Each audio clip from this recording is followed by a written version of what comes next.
Welcome to सत्य सिद्धांत। क्या हम अपनी परिस्थिति को समझते हैं? नारी, संबंध और मनुष्य निर्माण का वैदिक भाव। मनुष्य की परिस्थिति केवल बाह्य घटनाओं से नहीं बनती, वो उन संबंधों से बनती है तुम मेरी जिनमें बात वो क्यों नहीं प्रतिदिन सुनती? सांस लेता है। और इन संबंधों की आत्मा में यदि किसी एक शक्ति का विशेष स्थान है तो वो है नारी। नारी का स्वभाव प्रतिक्रिया नहीं, संवेदना। नारी का स्वभाव जड़ नहीं होता, वो पत्थर की तरह स्थिर नहीं, वो जल की तरह ग्रहणशील होती है। जिस पात्र में जल डाला जाए वो उसी का आकार ले लेता है। इसी प्रकार भय के साथ रहने पर वो भय को समझती है, क्रोध के साथ रहने पर वो क्रोध की गहराई जानती है, प्रेम के साथ रहने पर वो प्रेम को साधना बना देती है। नारी पुरुष की प्रकृति से केवल प्रभावित नहीं होती, वो उसे प्रतिबिंबित करती है। भावनाएं नारी की दुर्बलता नहीं, उसकी शक्ति। अक्सर कहा जाता है नारी भावुक होती है, पर भावुक होना दुर्बलता नहीं, भाव को समझ सकना एक उच्च बौद्धिक क्षमता है। नारी ये पहचान लेती है कि कहाँ भय है, कहाँ अभाव है, कहाँ अपूर्णता है, और यही कारण है कि वो कभी करुणा बन जाती है, कभी कठोरता और कभी क्रोध।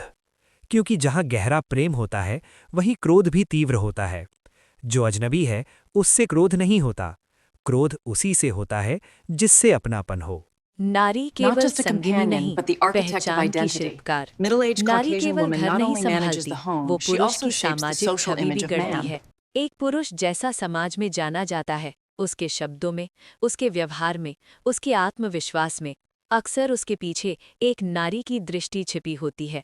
यदि वो नारी सम्मान देती है, पुरुष स्थिर बनता है, विश्वास देती है, पुरुष साहसी बनता है, उपेक्षा करती है, पुरुष भीतर से टूटता है। नारी पुरुष की पहचान को ऊंचाई भी देती है और दिशा भी। संबंध का धर्म, एक दूसरे का अहित न सोचना। जहाँ संबंध है वहाँ मतभेद होंगे, पर संबंध का पतन तब होता है जब मन में ये इच्छा जन्म ले कि इसका बुरा हो। जिस दिन पति पत्नी एक दूसरे के पतन की कल्पना करने लगे, उस दिन संबंध केवल नाम रह जाता है।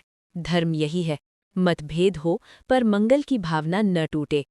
नारी की भाव बुद्धि, दोष नहीं, दायित्व।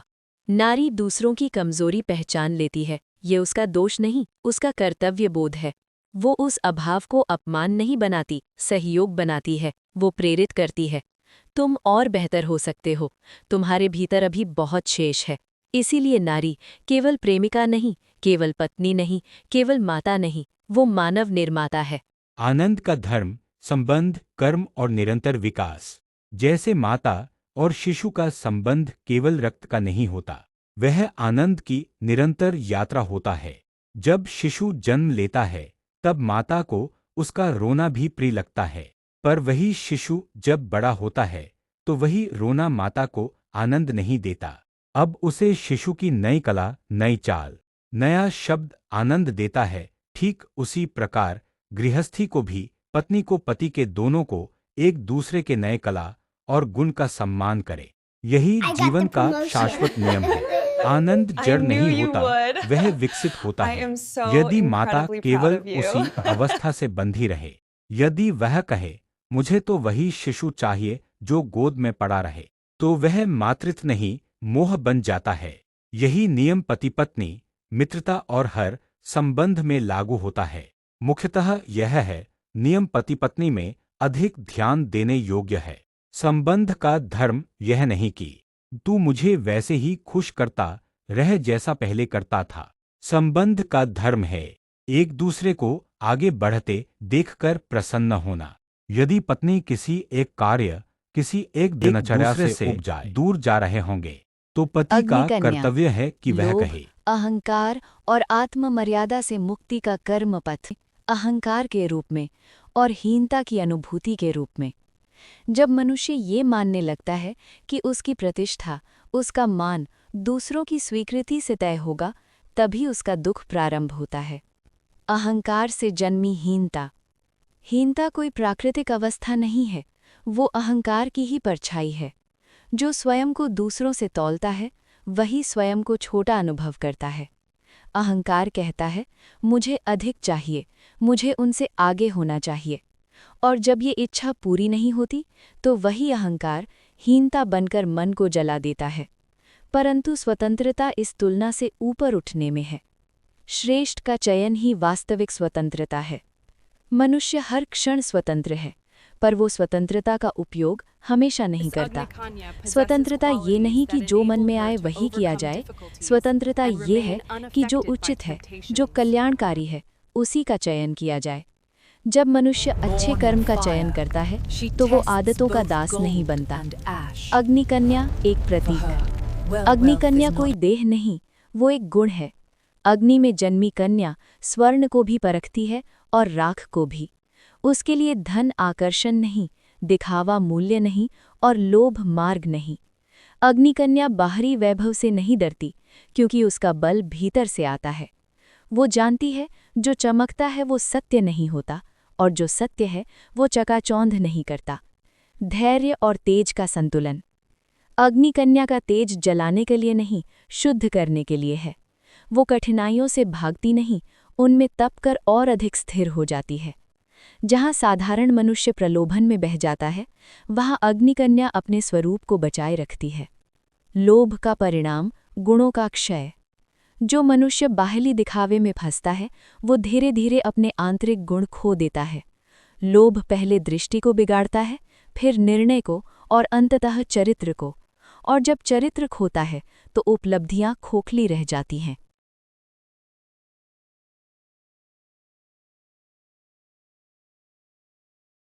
नया और पुराना।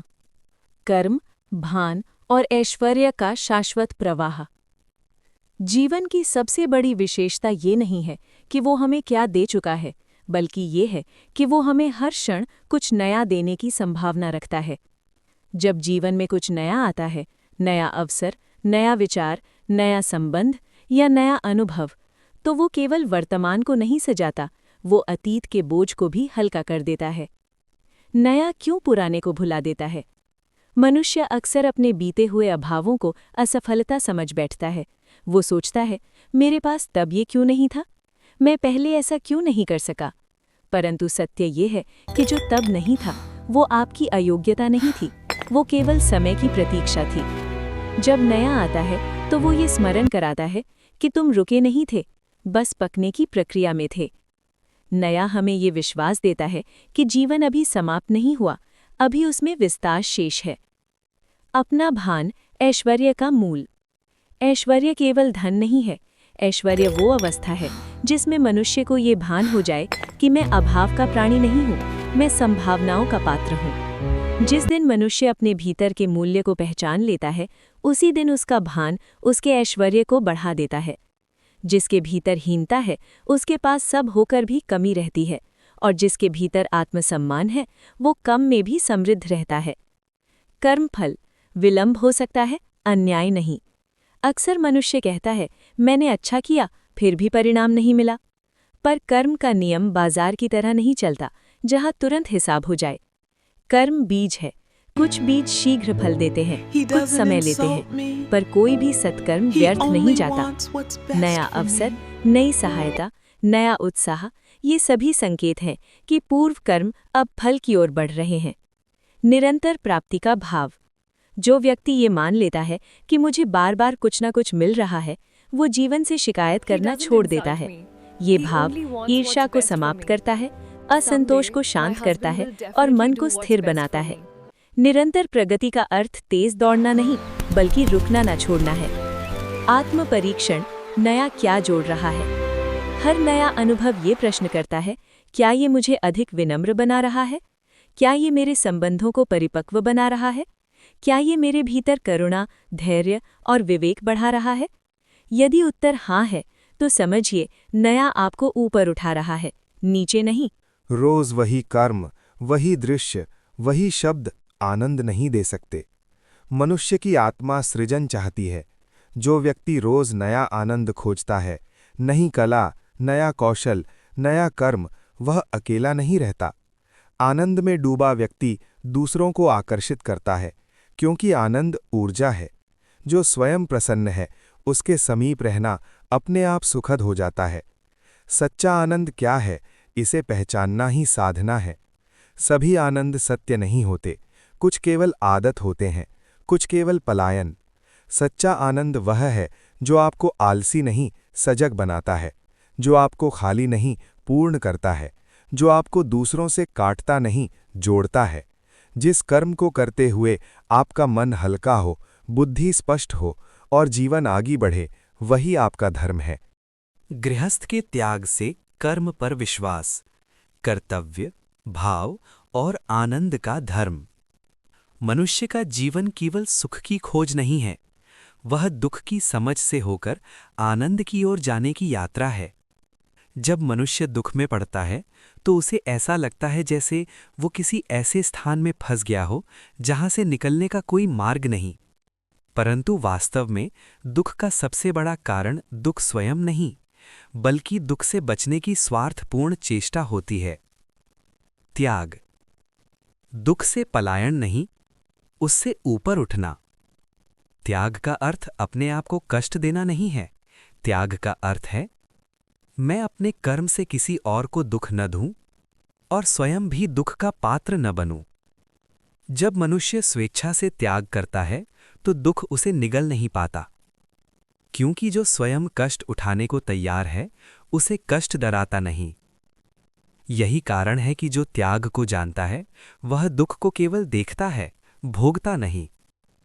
त्याग और कर्म विश्वास। कर्म पर विश्वास केवल शब्दों से नहीं आता, वह त्याग से जन्म लेता है। जिसने त्याग किया है उसे यह भय नहीं रहता कि मेरे साथ अन्याय होगा, क्योंकि उसने यह अनुभव कर लिया होता है कि जो भला करता है वह अंततः भले में ही जाता है। यही विश्वास मन को हल्का करता है और जीवन को आनंद की ओर मोड़ देता है। भाव का नियम, जिसका हर्ष वही मेरा हर्ष। संबंधों का सबसे सूक्ष्म सत्य यह है कि जिसका हर्ष मुझे हर्ष दे वही मेरा अपना है। जब पति यह अनुभव करे कि यह प्रसन्न है तो मुझे भी प्रसन्नता हो रही है, और पत्नी यह अनुभव करे कि यह सुखी है तो मेरा मन भी शांत है, तब वहाँ संघर्ष नहीं संवेदना जन्म लेती है। यह भावना ही विवाद को जन्म लेने से पहले शांत कर देती है। विश्वास की जड़, भले की भावना।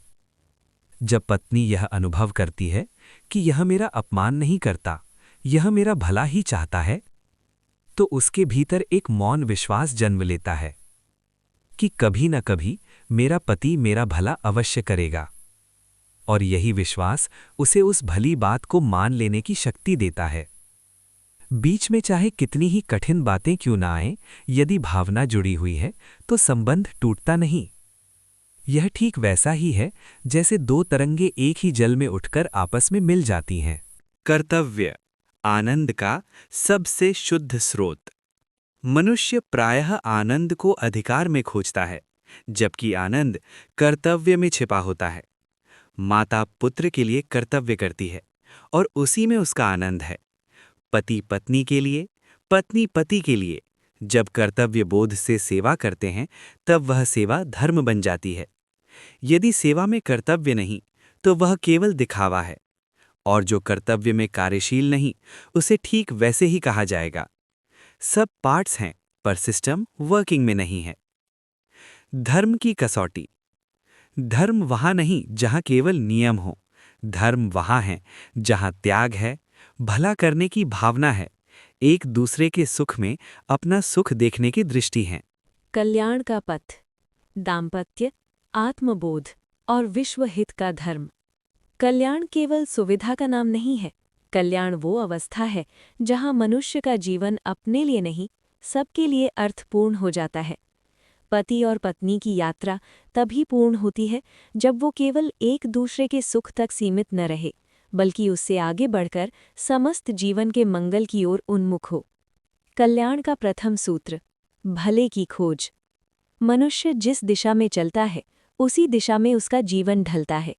जब जीवन में मेरा क्या होगा से ऊपर उठकर सबका क्या भला होगा का प्रश्न उठता है, तभी कल्याण का आरंभ होता है।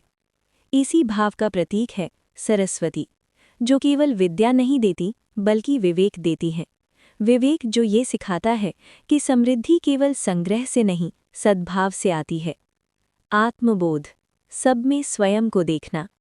सच्चा कल्याण बाहर की व्यवस्था से नहीं, भीतर की दृष्टि से जन्म लेता है।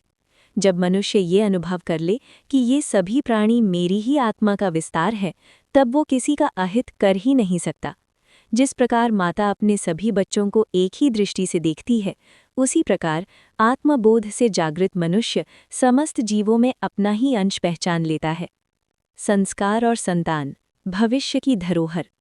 संतान को केवल संसाधन देना पर्याप्त नहीं, उसे संस्कार देना अनिवार्य है।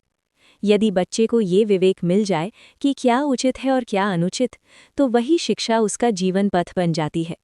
ज्ञान का सही अर्थ यही है, अंधकार से प्रकाश की ओर ले जाना। दिव्यता का प्रतीक, भीतर का सूर्य। जैसे सूर्य स्वयं प्रकाशित होकर समस्त जगत को प्रकाश देता है, वैसे ही मनुष्य के भीतर का ज्ञान पीढ़ी दर पीढ़ी प्रकाश बनकर प्रवाहित होता है। ये प्रकाश पुस्तकों से अधिक आचरण से संचारित होता है। अग्नि, साक्षी और संकल्प। अग्नि केवल अग्नि नहीं है, वो साक्षी है। वो स्मरण कराती है कि जो लिया और जो दिया गया वो केवल कर्म नहीं, प्रतिज्ञा है। विवाह में देना और पाना व्यक्तिगत स्वार्थ के लिए नहीं, बल्कि संतान के कल्याण के लिए, समाज के हित के लिए और संसार के मंगल के लिए होता है। जब पति और पत्नी इस भाव से जुड़ते हैं तो उनका संबंध केवल संबंध नहीं रहता, वो यज्ञ बन जाता है।